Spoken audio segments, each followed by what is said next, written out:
बिस्मिल्लाहिर्रहमानिर्रहीम। अस्सलाम वालेकुम नाज़रीन, आप यूट्यूब और फेसबुक चैनल देख रहे हैं। मैं राना उज़ैर हूँ।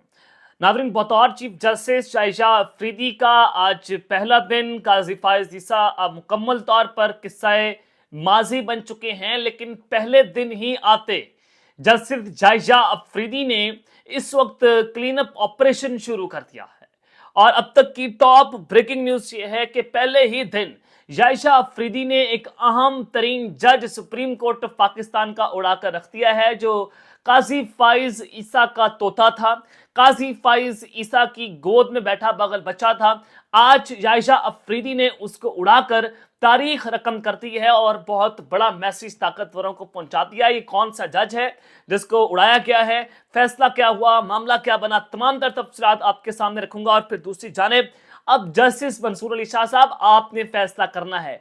चीफ जस्टिस की तैनाती भी कलअदम करार देने के हवाले से एक बहुत बड़ा ऐलान इस वक्त सामने आया है कि जायशा अफरीदी की तैनाती किसी भी वक्त कलअदम करार दी जा सकती है। और ये मामला सुप्रीम कोर्ट से होगा वो कैसे, आज एक नोटिफिकेशन जारी हुआ है, उसने इस वक्त गेम में बड़ा टर्निंग पॉइंट लेकर वो आ चुका है। इस हवाले से आपको बड़ी खबरें देनी है। और फिर अडयाला जेल से एक बड़ी ब्रेकिंग न्यूज सामने आई है, इमरान खान के लिए अच्छी खबर आई है, वो भी आपके सामने रखूंगा। लेकिन अगर आपने इस चैनल को सब्सक्राइब नहीं किया, चैनल को सब्सक्राइब कर लें, बेल आइकन को दबा दें, आने वाली तमाम तरह अपडेट्स आपकी खिदमत में बर वक्त पेश होती रहें। नाज़रीन, आज जो है वो सीनियरिटी के एतबार से सुप्रीम कोर्ट ऑफ पाकिस्तान की वेबसाइट पर जो डाटा अपडेट हुआ, उसमें जायशा अफरीदी जो तीसरे नंबर के जज थे, वो आज चीफ जस्टिस बने। सवाल यह था कि क्या मंसूर अली शाह और मुनीब अख्तर साहब इस्तीफा दे देंगे, फिर अमीनुद्दीन जो है वो सीनियर मोस्ट जज जो है वो आज बन जाएंगे, लेकिन ऐसा नहीं हुआ। जस्टिस मंसूर अली शाह को सीनियर मोस्ट जज सुप्रीम कोर्ट ऑफ पाकिस्तान ने अपनी वेबसाइट पर अपडेट कर दिया। फिर जस्टिस मुनीब अख्तर तीसरा नाम आते हैं, यानी कि चौथा नाम जो आ रहा है वो जस्टिस अमीनुद्दीन, फिर जमाल खान मंदोखेल साहब का है। अब वो सारी सूरत हाल के पेश नज़र मैंने आपको बताया था कि अब जो मामला चल रहा है कि supreme judicial council, supreme court यह तय करेगा कि आईनी बेंच का सरबराह कौन होगा।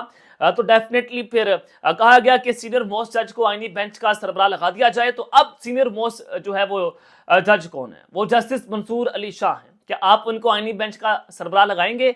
ये एक बहुत बड़ा सवाल है। अब मामला किस तरह फंसा हुआ, ये आपको मैं सबसे बड़ी अहम खबर जो है वो देने जा रहा हूं कि आज पहले ही दिन जस्टिस जायशा अफरीदी साहब ने अहम तरीन जज को इस वक्त जनाब उड़ा कर रख दिया है।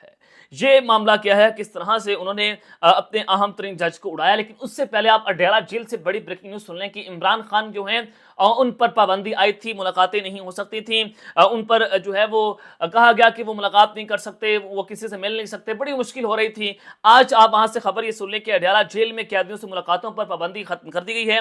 तमाम कैदियों की मुलाकातें अब मामूल के मुताबिक होंगी। अडयाला जेल में मुलाकातों पर पाबंदी 25 अक्टूबर तक लगाई गई थी। तो अब ये बड़ी खबर है, अब इमरान खान साहब अपने लोगों से मिल सकेंगे, उनकी बात रिपोर्ट हो सकेगी। और बुशरा भी रहा हो गई हैं, उनकी बहनें रहा हो गई हैं। तो डेफिनेटली अब इमरान खान साहब के लिए भी कुछ ना कुछ अच्छी खबरों का सिलसिला आना शुरू हुआ है, जिसकी वजह से हुकूमत परेशान है, हुकूमत फ्रस्ट्रेशन का शिकार है कि क्या बैक डोर्स के ऊपर मामला चल रहे हैं। फिर यह भी एक परसेप्शन बनाया गया कि बुशरा बीबी साहिबा जो हैं वो किसी डील के नतीजे में बाहर आई हैं, तो वो परसेप्शन भी इनका दम तोड़ गया। अब एक खबर जो है वो तुझे है, और दूसरी खबर मौलाना फजल रहमान के हवाले से आज सहाफी ने उनसे सवाल पूछ लिया और कहा कि पाकिस्तान तहरीक इंसाफ की ख्वाहिश है कि आप अडयाला जेल में इमरान खान से मुलाकात करें। इसके ऊपर मौलाना फजल रहमान साहब ने जवाब दिया कि अभी मेरे तक कोई ऐसी ख्वाहिश नहीं पहुंची जिसका मैं आपको जवाब दे सकूं। फिर उन्होंने कहा कि पाकिस्तान तहरीक इंसाफ वाले जब अगर हमें अपने जलसे पर दावत देते हैं तो मैं उसके ऊपर अपना फैसला करूंगा। हो सकता है कि मौलाना फजल रहमान और पीटीआई एक ही स्टेज पर अपना एक बहुत तगड़ा पावर शो करें, जिसके बाद सियासी रुख जो है बदलना शुरू हो जाएंगे। अब आ जाएं कि पहले ही दिन जनाब जस्टिस जायशा अफरीदी ने अहम तरीन जज को उड़ा दिया है और अब फैसला करना है जस्टिस मंसूर अली शाह साहब आपने। अब मैं ये क्यों कह रहा हूं, सबसे पहले खबर सुन लें कि काजी फ़ाइज़ ईसा साहब के दौर में कुछ एक महीना पहले एक सदारती ऑर्डिनेंस जो है वो पास हुआ। जैसे सदारती ऑर्डिनेंस पास हुआ उसमें ये इख्तियार दिया गया कि एक चीफ जस्टिस जो है वो practice and procedure act committee के अंदर अपनी मर्जी का एक जज लगा सकता है। उसमें एक सीनियर मोस्ट जज होगा اور دوسرا جج وہ اپنی مرضی کا لگا سکے گا. اب انہوں نے منیب اختر صاحب کو اس کمیٹی سے نکال دیا. ایک پوری پلاننگ کے تحت چیف جسٹس قاضی فائد سارے سابق چیف جسٹس تھے, اور پھر امین الدین صاحب کو وہ اس کمیٹی کے اندر لے آئے. اس کے بعد پھڈا پڑ گیا. جسٹس منصور علی شاہ صاحب نے کہا کہ آپ نے یہ غیر آئینی اور غیر قانونی فیصلہ کیا ہے, ہم اس کمیٹی کے اندر نہیں بیٹھیں گے. احتجاجاً وہ کمیٹی چھوڑ کر چلے گئے. اور پھر آپ کو میں بڑی بریکنگ نیوز یہ دے رہا ہوں کہ آج پہلے ہی دن چیف جسٹس عائشہ افریدی نے پریکٹس اینڈ پروسیجر کمیٹی کی 80 رکن تشکیل کر دی ہے, جس میں قاضی فائز عیسیٰ کے نامزد کردہ ممبر جسٹس امین الدین خان جو ہیں ان کو آؤٹ کر دیا ہے, اور 3 سینئر ججز جو ہیں اس میں شامل ہوں گے, جس میں جسٹس عائشہ افریدی چیف جسٹس, جسٹس منصور علی شاہ اور جسٹس منیب اختر صاحب. تو یہ بڑا واضح میسج جو ہے وہ قاضی فائز عیسیٰ کو پہنچا دیا گیا ہے کہ ان کے خلاف کلین اپ آپریشن شروع ہوگا. اب کوئی بھی قاضی کی پراکسی کام نہیں کرے گی, کیونکہ پلان یہ تھا کہ امین الدین کو آپ آئینی بینچ کا سبراہ لگا دیں گے, یہ کر دیں گے, بینچ فکسنگ ہو جائے گی. اب آپ یہ دیکھیں کہ جسٹس منصور علی شاہ کے پاس جو ہے وہ 2/3 موجود ہے, وہ اپنی مرضی کا بینچ لگا سکتے ہیں. اب حکومت یہ چاہ رہی ہے 27ویں ترمیم کے ذریعے کہ supreme court practice and procedure committee میں یہ سینئر 5 موسٹ ججز ہیں ان کا شامل کر لیں, تاکہ جسٹس عائشہ افریدی جو ہیں ان کے پاس اکثریت آ جائے گی, وہ بینچ فکسنگ کرنے میں کامیاب ہو جائیں گے. لیکن قاضی فائد عیسیٰ وہ جو بینچ فکسنگ کے ماہر تھے, لیکن عائشہ افریدی نے یہ فیصلہ کر لیا کہ جہاں پر ججز کی میجورٹی ہوگی وہ وہیں پر جا کر اپنا فیصلہ کریں گے, وہ تمام ججز کے خلاف کھڑے نہیں ہوں گے. تو یہ ایک میسج جو ہے وہ عائشہ افریدی نے آج دے دیا ہے کہ وہ کہاں پر کھڑے ہوئے ہیں اور کہاں پر جناب نہیں کھڑے ہوئے. اور دوسری اہم خبر جو ہے وہ آپ کو میں ایک اور دے دیتا ہوں کہ سپریم جوڈیشل کونسل جو ہے ان کی بھی 80 تشکیل کر دی گئی ہے. ظاہر ہے اب نئی سپریم جوڈیشل کونسل بنی تھی, اس میں چیف جسٹس عائشہ افریدی جو ہیں وہ سپریم جوڈیشل کونسل کے چیئرمین بن گئے. پہلے یہ سپریم جوڈیشل کونسل کا حصہ نہیں تھے, اب بطور چیف جسٹس جو ہیں اب ان کے یہ چیئرمین بن گئے ہیں. اس سے قبل وہ چونکہ حصہ نہیں تھے. اور جسٹس منصور علی شاہ اور جسٹس منیب اختر اس کمیٹی کے اس کونسل کے رکن ہوں گے. ہائی کورٹس کے چیف جسٹس صاحبان میں سے 2 سینئر ترین بھی کونسل کا حصہ ہوں گے. اب باقی ہائی کورٹس میں سے جو سب سے 2 موسٹ چیف جسٹس ہوں گے ان میں سے 2 ججز کو لیا جائے گا, اور پھر جو ہے وہ سپریم جوڈیشل کونسل سے آپ آئینی بینچ کا سربراہ لگائیں گے. اب گیم جسٹس منصور علی شاہ کے ہاتھ میں چلی جا چکی ہے, اور اگر وہ آئینی بینچ میں چلے گئے, جو آپ کو میں نے اپنے پچھلے ولاگ میں بتایا, تو ڈیفینیٹلی مخصوص نشستوں کا کیس, ملٹری کورٹ میں ٹرائل, 8 فروری کا الیکشن, ہیومن رائٹس ہوں, تمام تر معاملات جو ہیں پھر آئینی بینچ کے اندر دیکھے جائیں گے, اور پھر حکومت جو ہے وہ کچھ نہیں کر پائے گی. اب ظاہر ہے پریکٹس اینڈ پروسیجر کمیٹی میں جو صدارتی آرڈیننس کے تحت جاری کیا گیا تھا, اب اس میں جسٹس امین الدین کو ہٹا دیا گیا ہے. کیا وہ جو جناب آرڈیننس جاری ہوا تھا وہ چیلنج ہوگا؟